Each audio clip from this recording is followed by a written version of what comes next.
So the very first thing that you're going to be seeing, you're going to be wanting to do is to go to Horizon 11, sorry, Roman numerals, horizonxi.com / whatever it is.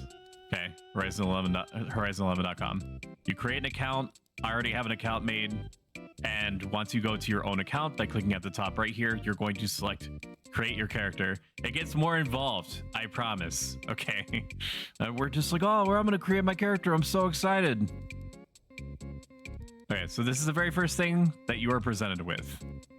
All right.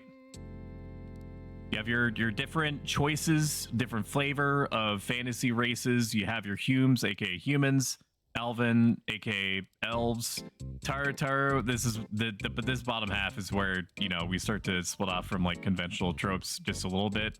Taru, which are like small magical people, for lack of a better way of saying it. They're the oh my god, so kawaii cute option. You have your Mithra, which is a cat girl, and Galka, which is like they're just like beefcake mode. There's no male female alternative to Mithra or Galka, like there is with everything else. They're just their own thing entirely. There's lore out there about why, and you can find it out for yourself, but Galka reproduce asexually, and Mithra, they're like Mithran males out there, but they don't really leave home because they're too busy banging, I guess, is the premise. You never see a male Mithra anywhere from what I understand. So let's just pick a cat girl. Why not? I like cat girls. Who doesn't like cat girls? So you just select it. Gonna hit next step. And now you get to pick your flavor of cat girl. There's probably a better word for it, but that's the term that we're going to use. It does not matter what you select here.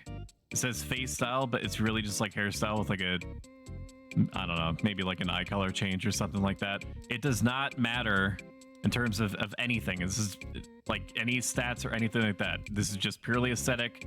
Pick the one that's most appealing to you. When you select any one of them and you go to next, it's going to give you an in-game preview of what it's actually going to look like. It's not exactly one-to-one. Sometimes they do be looking a little bit better than they do, in my very personal opinion. What are when you select hello ICYC Eladrius, how you doing today? Ooh, to you, my friend.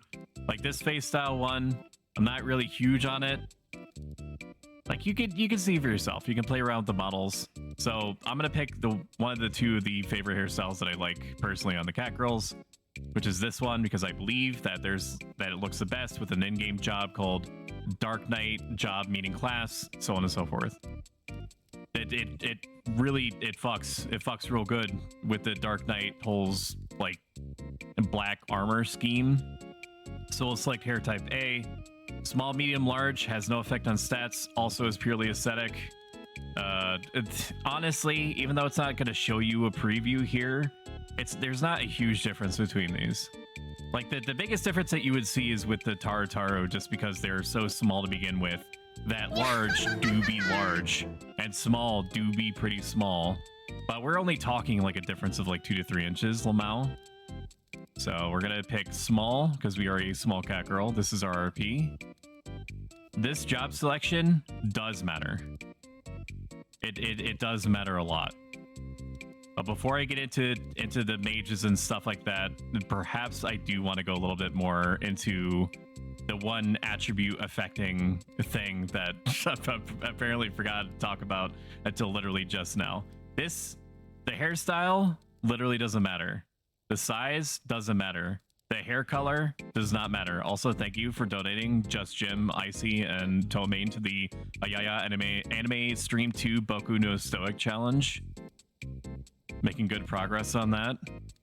The one thing that does matter is your race. The sex does not matter. It doesn't. It has no bearing on the attributes whatsoever. Except elven females are particularly thick, but that's the only major difference between all these. So there's two different schools of thought. Okay, the attribute differences are very small ultimately between all the races. Attributes do multiple different things, but they only make small nudges in the positive in what things that they affect. like strength and dexterity and vitality and other typical RPG tropes, right? The MP, like magic points, what you use to cast, and HP, what you use to not die, does vary considerably between all these different races. All right, they're gonna affect your experience the most, arguably, in the long term, with Taru's having the most MP and the least HP, and Galka having the least MP and the most HP.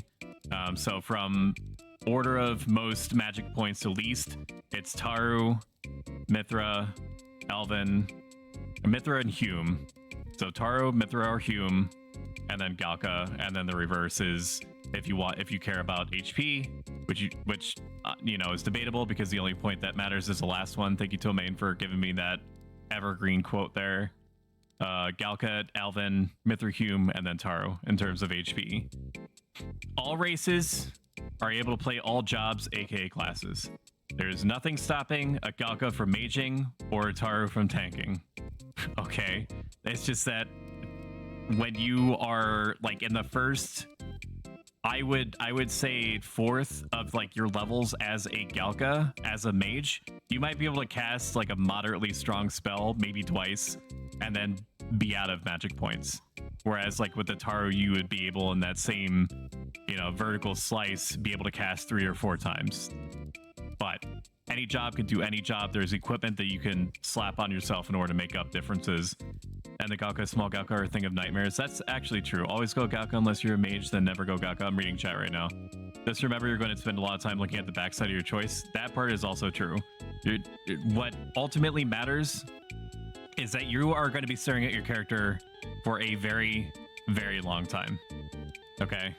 You might rage quit once or twice. You always come back. We always come back. This is just what this game is like for you and is going to be like for you and what it is for all of us. And that's why there are people that are still playing this and getting into it for the first time ever after the game is old enough to drink or vote. But all other differences are superficial. Height changes, hairstyles, hair colors, and the starting city has no practical effect. So face style 3 is fine. The purple hair is fine. Small cat girl is fine.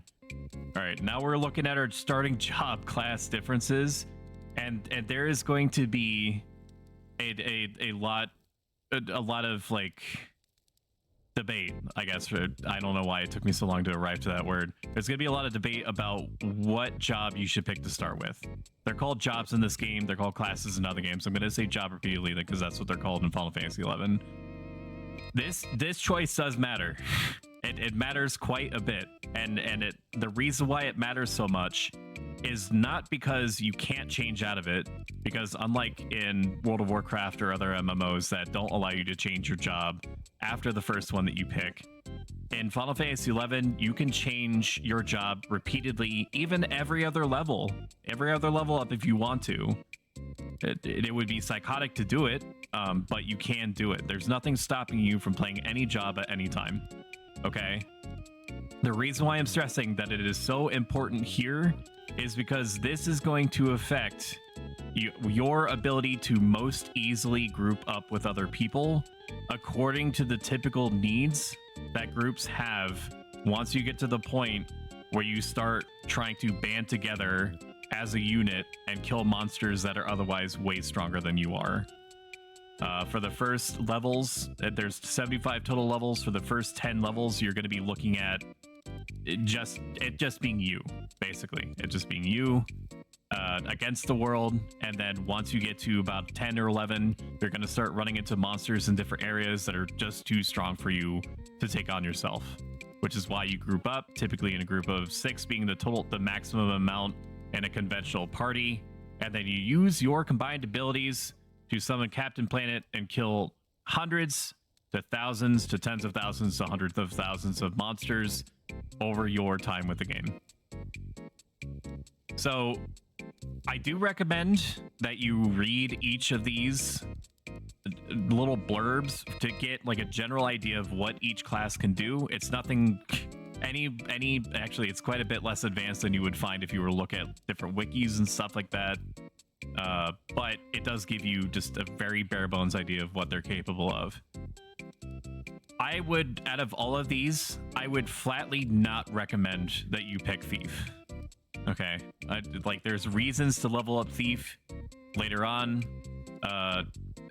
but like I said at the very start, your user experience is going to matter a lot. Thief is not a very in-demand job when it comes to the point where you're going to start leveling with other people at the same time. White Mage is your bona fide healer. That defines it. It's just what it does. It lives and breathes helping other people. And Warrior is like, typically you're considered your tank during like the initial grouping up with other people stage of the game. Black Mage is your damage dealer. That does magic. It blows shit up. So if that interests you, it's not a bad place to start. Monk is just, it hits things with its fists, and that's its identity. Red Mage is supposed to be a mix of Black Mage and White Mage, but the game is confusing enough as is to not confuse you even harder than normal by having access to both white magic and black magic at the same time.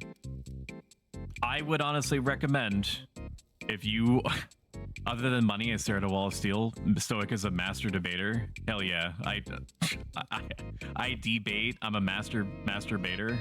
Crazy dude. I'm the best at it. Nobody baits like me. I would recommend that you pick Warrior or White Mage at the very beginning. Okay, and the reason why is that Warriors are the tankiest out of all the options, and in terms of their ability to equip a shield, which is important for survivability very early on. It does a fair amount of damage. It has a good spread of stats. You can't really go wrong with picking Warrior at first. You're going to be expected to be like the meat shield for the party, but as long as the other mages are doing their part in said party, you're going to be fine. White Mage is also an alternative option. I would actually recommend picking Warrior because you're going to be leveling it for various reasons I'll explain down the road. But White Mage is also an alternative. If you enjoy helping people and you don't mind just a little bit more pressure because you're basically keeping the party from falling apart, or if you even like pressure, White Mage is a good place to start. It gives you start with certain equipment that is tailored, so to speak, to whatever job that you start out with, and you get a spell that if you pick one of the mages, you get a spell that lines up. Like Black Mage gets Stone, White Mage gets Cure, Red Mage I think it's Cure. I've never started off with a Red Mage ever, so somebody is going to have to fact check me on that. Warrior can also use most weapons for helping other jobs, right? Exactly, because there's a whole skill up system, and we'll cover that when the time comes. But if it were me, if I were starting off just completely brand new, I would just pick Warrior, because then you're not on the hook for buying magical scrolls that you need and to learn more spells. As White Mage, you're going to need Warrior for something called a sub job later down the line. Anyway, it's a crux of so many jobs, and it's always a need. You can not only just tank with it, but you can also be like a damage dealer with it. It's just a good all-around pick. So I'm going to pick Warrior, and we'll go to next step. This Bastok, Sandoria, Winders, these are your starting nations. It does not matter in terms of like attributes or anything like that what you pick here. It's the things that are different between them is that there are different crafting guilds in each city, but because you don't have any frame of reference for what a crafting guild is or what it entails, or even what all is involved with crafting or anything like that, you're not going to have to worry about crafting for a very long time. You might do gathering or fishing or harvesting or like wood cutting, things like that, in order to help give you some supplemental income early on, but the chances are really low that you're going to be able to make a meaningful amount out of crafting to begin with, so don't let that be your focus. There's different crafting guilds, there's different city layouts, different shop inventories, different monsters to fight outside, different missions up to a point, and quests, and there's different themes. The themes are probably what you're going to be affected by on a day-to-day basis. right? A domain is doing the Lord's work and spamming Windows Windows flag symbols in the chat. I'm gonna give you a super brief blurb about what each of these are, and it is not all encapsulating, so do not yell at me. Bastok is a starting city that I personally used. The entirety of every time that I've played Final Fantasy XI, I've always been a Bastoken. It's just what I'm used to. It's what my frame of reference is. It's where all my friends started in. It's where my family started in and still plays from. It's a industrial barren republic. And so like their whole spiel is that they do be out in like the barren, like, I don't know, highlands or whatever. You can figure it out in game. I can't do it justice any more than that. Industrial Barren Republic, Sandoria is a medieval religious monarchy, and Winders is like a magic forest federation. Okay, so it basically boils down to, what do you want your background to be? Do you want it to be like a medieval castle in every direction, along with some forestation? Sandoria. If you want like an industrial cityscape, complete with slums and like mechanical gizmos and everything going off and on, like water wheels and shit like that powering everything, pick Bastok. If you want to see cat girls and small magical people as far as the eye can see, along with woods in every direction, culminating in a place called Heaven's Tower, which is like just a giant ass tree. Just think of like the, I don't know, think of like the giant tree in Avatar, right? The one that they burned down, spoiler alert, for like a 20-year-old movie, or it's like 15 years old, I can't remember. Just go with your gut, all right? What the only major difference in terms of how you get around between these is that Winders is like generally has a bigger footprint than the others, and so they have mini teleporters as like a thematic thing. Hey Crucian, how you doing? A maze of a city, a swamp with boardwalks. So true. Eventually, regardless of what you pick here, you're going to be moving to a central hub or city that is pseudo between all the different choices, called Juno. And once you get to the point where you're regularly doing missions and stuff out of Juno, you'll probably only visit your starting city to do perfunctory things like quests and picking up things from shops that are only available there, things like that. There's a lot of functions that you can do in Juno that supersede what you experience in Bastok and Winders and Sandoria, but we'll cross that bridge when we get to it. So it may help if I explain kind of like the world lore or like a history, and I'm not going to go full on into it. The world state is sometime after something called the Crystal War, where all three main nations fought the races of beastmen. The nations are technically at peace with each other and are at war with the beastmen. Nations try to keep control of over areas of the world for resources, which is represented in the game as a conquest system. Juno is in the middle and is kind of like fantasy Switzerland. Winders fights bird people in the east. Sandoria fights orcs in the north, and Bastok fights for turtle people in the south. All right, there's your basic breakdown. Yeah, let's select Bastok because I don't want to be original.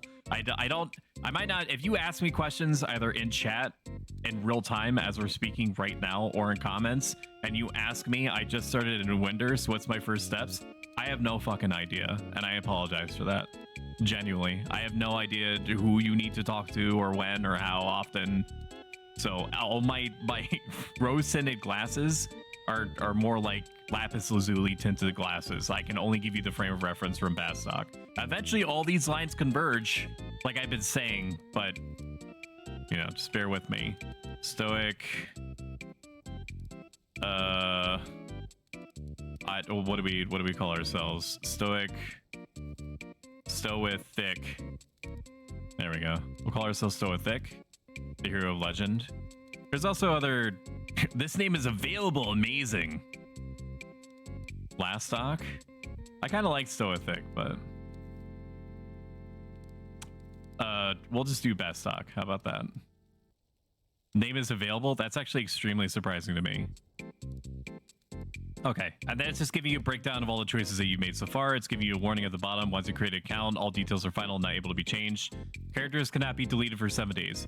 If for whatever reason you really don't like your character and you don't care about the progress that you've invested in it, and you just want to change the name or something like that, like you want to change it from best stock to last stock, I don't know why you would feel that way, but if you do feel that way, after 7 days pass, on the 8th day, check your account, and then you'll be able to look at that particular character and see a delete option that wasn't there before.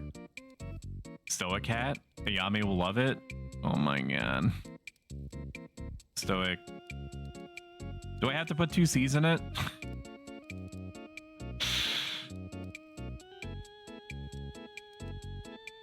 Do I have to? Stoic the cat. Stoic. We'll do this, and this is the last change I'm gonna make. I have to put 3 C's in it. Otherwise it doesn't make sense. Okay. Name is available. What a shock. Create the character. Okay, we have created the character, and I accidentally docked myself for like 2 seconds there. I straight up doxed myself. Super good. All right, we're off to a good start. Let's just put a slash marker in that, because we're coming up to the end of the section anyway. Slash marker, doxed myself, and